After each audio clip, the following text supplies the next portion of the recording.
Zona de La Patria. Nuestro compañero Ricardo Alderete está en estudios para presentar ese material en esta primera parte. Ricardo, buenas noches. Buenas noches, Enrique. El equipo periodístico llegó hasta La Patria en un trayecto que le duró aproximadamente entre 12 y 13 horas de viaje, y es para sorprenderse porque la distancia es nada más que 650 kilómetros de la capital, y uno de los temas más complicados dentro de La Patria, que es una localidad que depende del municipio de Mariscal Estigarribia, son precisamente los caminos. Caminos que cuando llueve se dificulta el trayecto. Lo decía una misma pobladora de La Patria, que en resumidas cuentas es un distrito, una localidad que parecía ser que el progreso quedó detenido en el tiempo. Esta es La Patria.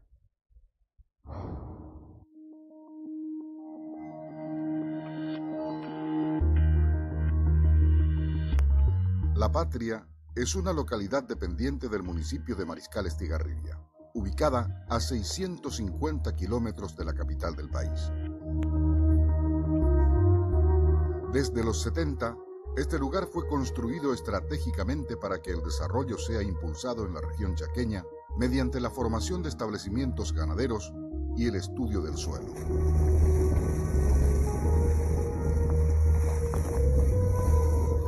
Hoy, casi medio siglo después, el progreso continúa dando tumbos y es la propia comunidad la que le pone el pecho a las balas de la necesidad, a veces hasta invirtiendo en lo que no le corresponde.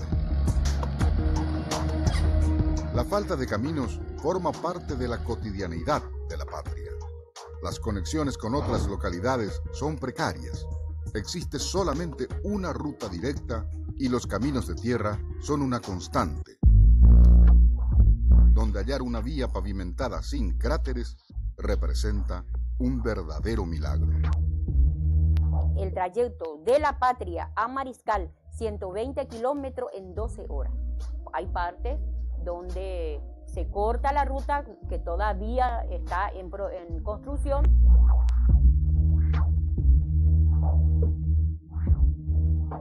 Para los pobladores, la lluvia, en lugar de representar una bonanza, resulta ser una enemiga, porque cuando entra en escena, los 120 kilómetros que los separan de Mariscal Estigarribia se pierden en el tiempo.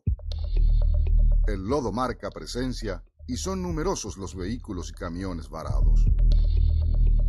La ruta se convierte en una prueba de coraje y valentía para los numerosos choferes que deben enfrentarse a la inestabilidad climática.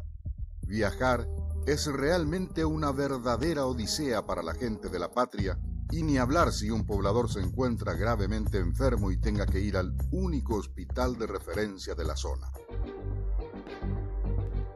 Las enfermedades no se suspenden por lluvia. Es también la misma distancia la que juega en contra de la educación en La Patria.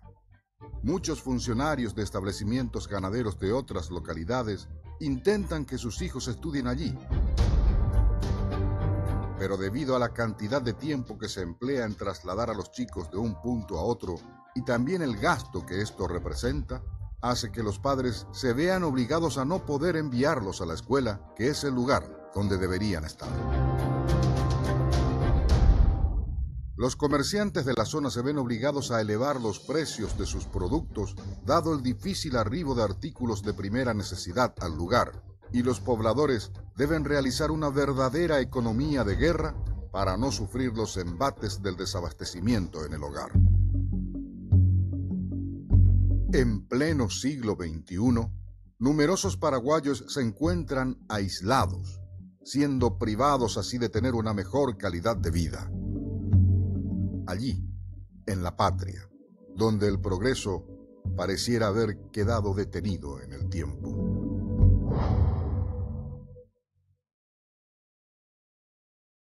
Esto es apenas una introducción de lo que sucede en La Patria. Pero lo que queremos mostrarle ahora, uniendo un poco con algo que está sucediendo en nuestro país, es otro aspecto que se da en La Patria. Estas imágenes que estamos viendo en este momento son de un acto llevado adelante por el ministro Enrique Riera, el ministro de Educación, donde funcionarios del Ministerio de Educación le dieron su voto de confianza, entre comillas, al candidato oficialista Santiago Peña, con presencia del propio presidente de la República, Horacio Cartes. En este acto se ha evidenciado, entre otras cosas, el reparto de panchos, el reparto de gaseosas a través de vales. Se ha evidenciado la utilización de recursos públicos, se ha evidenciado la utilización de buses de la propia Itaipú Binacional para poder llevar hasta el lugar donde se iba a desarrollar el acto en la AFEMEC a funcionarios del ministerio. Fíjense ustedes esto. Horacio Cartes, Honor Colorado, en realidad, Juntos Hagamos Más, Santi Presidente, válido un pancho más una gaseosa. Desde el oficialismo han dicho no, en realidad era como para que la gente no pase hambre, les dimos algo, qué sé yo, versus que la gente ya no compró definitivamente. Pero lo más preocupante es lo que guarda relación con la utilización de recursos públicos o recursos de las binacionales para terminar arreando a gente hasta este acto propiamente. Y digo arreando gente porque uno no sabe cuál es la relevancia de gente que ya es grande, que se puede mover por sus propios medios, de tener que esperarle en el ingreso a la AFEMEC con una planilla y una lista en la cual se iba chequeando quiénes asistían a este acto propiamente. ¿Para qué llamar lista en un acto voluntario? ¿Para qué controlar a gente que ya es grande, que ya no es de preescolar, que te vas con tu soga siguiendo a tus compañeros después de bajarte del transporte escolar? ¿Para qué controlar asistencia de gente si es que finalmente no va a ser una especie de pago de factura para aquellos que no asistan al lugar? Un mitin de funcionarios de educación, después de haber otorgado un beneficio que el propio Ministerio de Hacienda y el propio Ministerio de Salud decía era imposible de otorgar a los docentes respecto a las reivindicaciones y las marchas que venían haciendo los diferentes gremios. Gremios que fueron aludidos por el propio presidente de la República en su discurso, diciendo ante estos funcionarios: este aumento que vamos a dar no se consiguió gracias a la marcha de los docentes, a los gremialistas, sino que se consiguió gracias a Santi, a Santiago Peña, que estaba ahí al lado y que obviamente es su caballo en campaña. Esto es lo que hoy está sucediendo en materia educativa aquí, en la burbuja que nos pintan respecto a una educación que después de la salida de Marta Lafuente, por las escuelas que caían y demás, hay que decir, no ha cambiado prácticamente nada. Hacer un relato un poco cronológico, ¿verdad? Primero, los docentes se llaman a huelga. Se unen todos. Se le dicen, bueno, mire, le vamos a descontar los días que faltan. Digamos, ese es un elemento con el que fácilmente se pueden eliminar las huelgas. Nadie quiere que se le toque el bolsillo. Lo que están reclamando justamente es mejoras salariales. Los docentes igual, se unen todos, directores, docentes, funcionarios, van a huelga y finalmente la huelga es un éxito de 2 días. Posteriormente sale una encuesta, la del diario Última Hora, que ubica muy mal a Santiago Peña, muy mal a Horacio Cartes. Se desacredita la encuesta, pero acto seguido se liberan fondos que aparecieron nadie sabe dónde, porque tanto se encargaron de decirnos que no habían fondos, aparecen fondos para los docentes. Automáticamente logran acuerdos con algunos de los gremios docentes. Posteriormente dicen que los que siguen insistiendo con el reclamo son gente que responden luego al sector de Mario Abdo Benítez, la disidencia colorada, etcétera, etcétera. Y después hacen exactamente lo mismo. El ministro de Educación invita a funcionarios, se hace de hecho en un local de funcionarios, se llama lista, se utilizan buses de Itaipú que pagamos todos nosotros, pagan todos ustedes, Colorado, no Colorado, liberales, de todos los partidos pagan. Con sus impuestos se mantienen estos recursos del Estado y con esos recursos ellos utilizan para trasladar y para arrear gente a este acto político donde encima se le da un pancho y una gaseosa.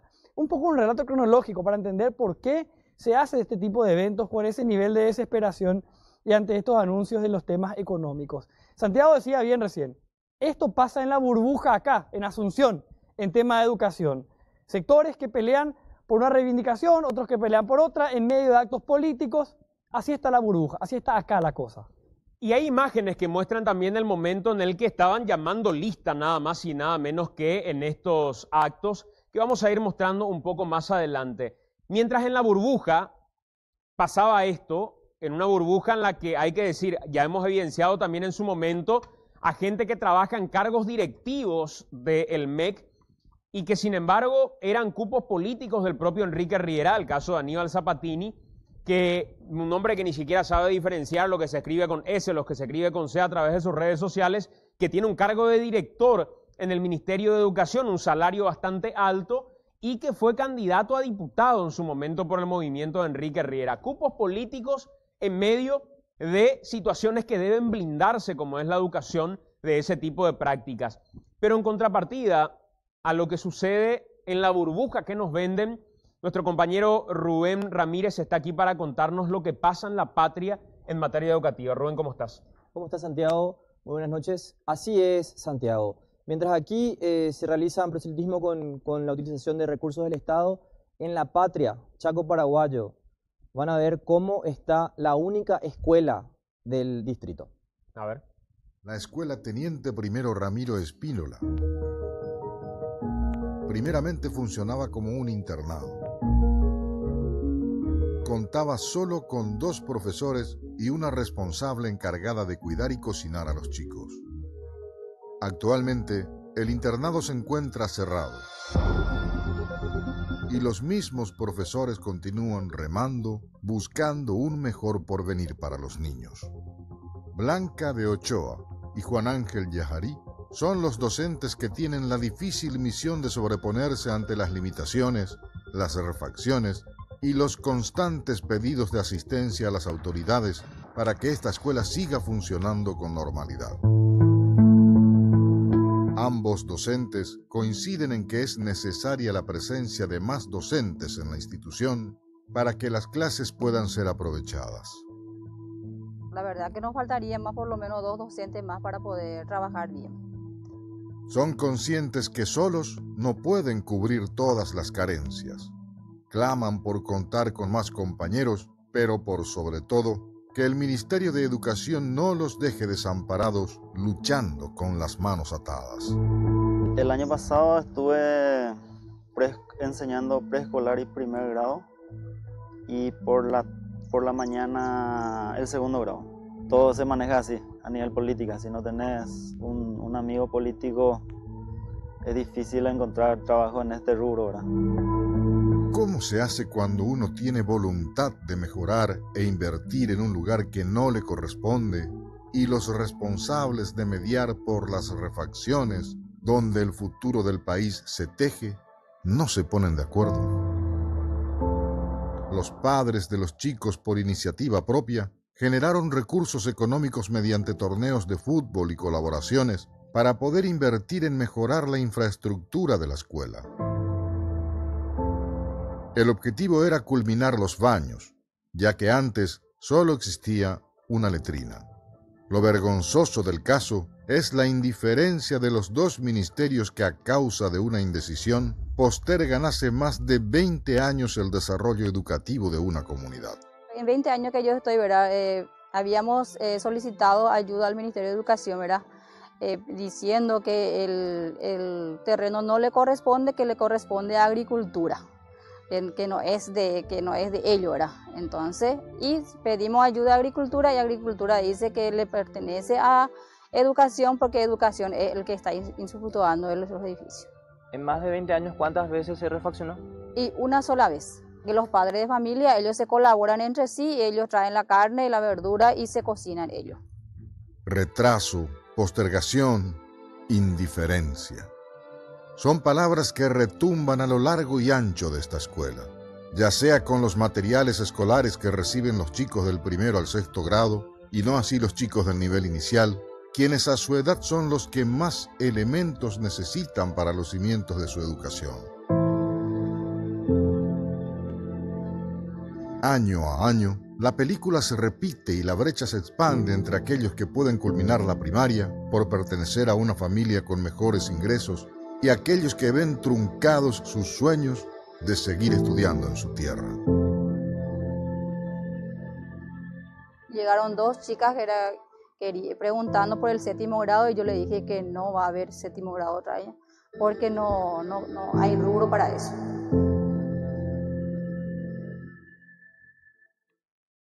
Rubén, la cara y la contracara. Mientras estábamos hablando de lo que nos venden aquí a nivel local, en el Chaco paraguayo hoy lo que están pidiendo es asistencia mínima para por lo menos dar clases en condiciones humanas.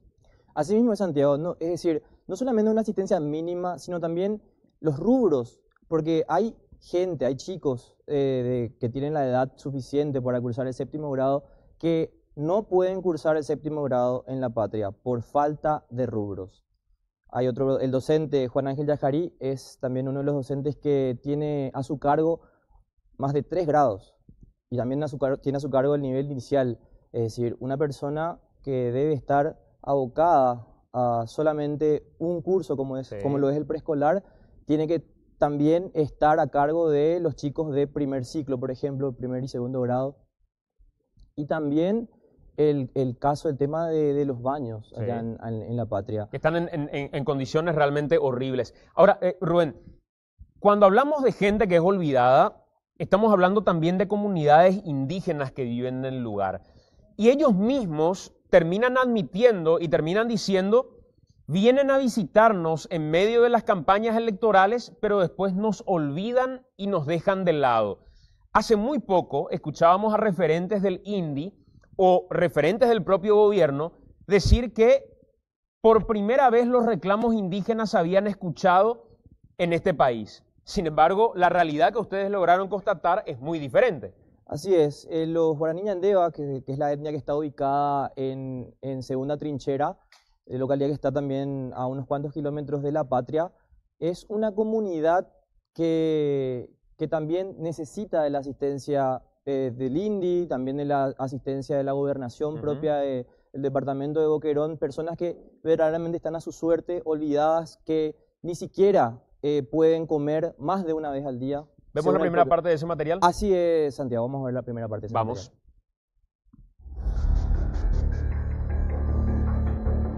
Segunda Trinchera es una comunidad indígena que se encuentra a 35 kilómetros de la patria. En este lugar posee sus tierras la etnia guaraní ñandeva desde el 2005. La naturaleza se pierde en medio de numerosas carencias y sus pobladores no reciben una correcta asistencia médica.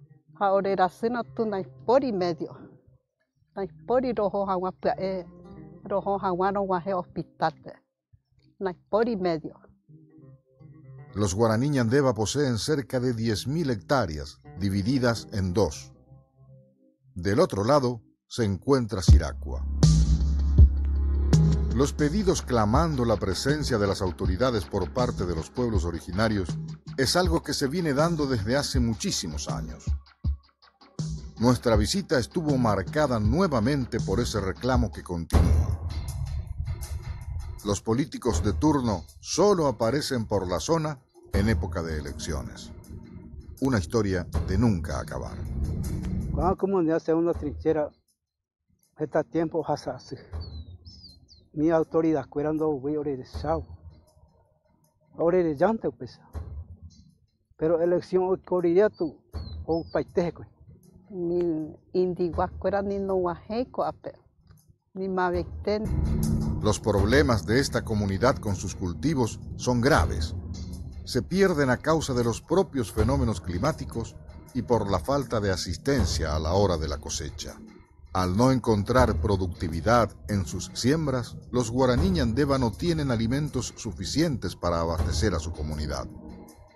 Esta situación los obliga básicamente a comer una sola vez al día. Y esto se traduce en desnutrición y diversas enfermedades en los niños.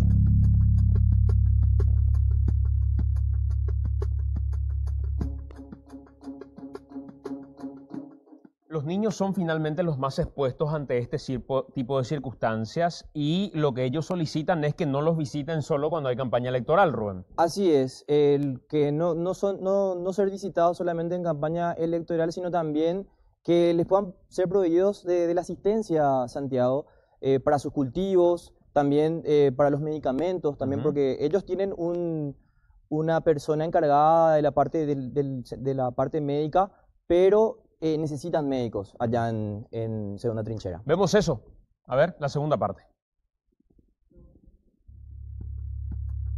Los líderes, sumidos en la desesperación por no hallar una respuesta, claman por provistas para poder sobrevivir. Los perdedores por semillas, los perdedores trabajo, no alimento, no pueden productos.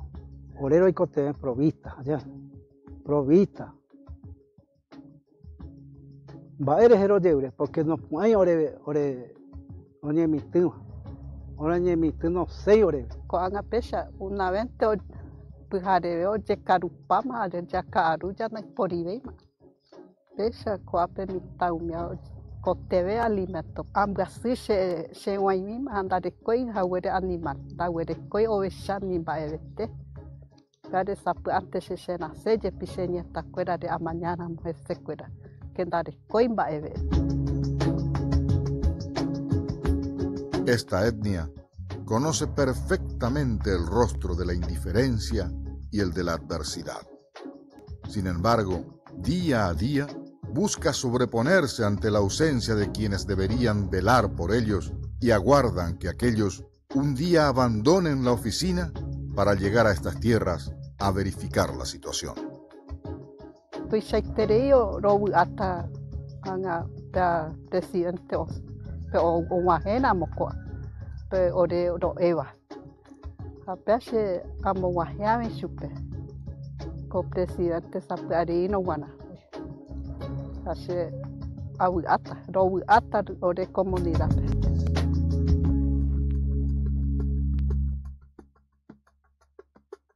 Estas son historias reales de gente que finalmente hace un reclamo genuino desde la necesidad permanente y desde gobiernos a lo largo de la historia que han postergado algún tipo de asistencia real y verdadera a las comunidades indígenas. Se han llenado los discursos, pero sin embargo no se ha avanzado en políticas que permitan a estas comunidades vivir en condiciones mínimamente dignas.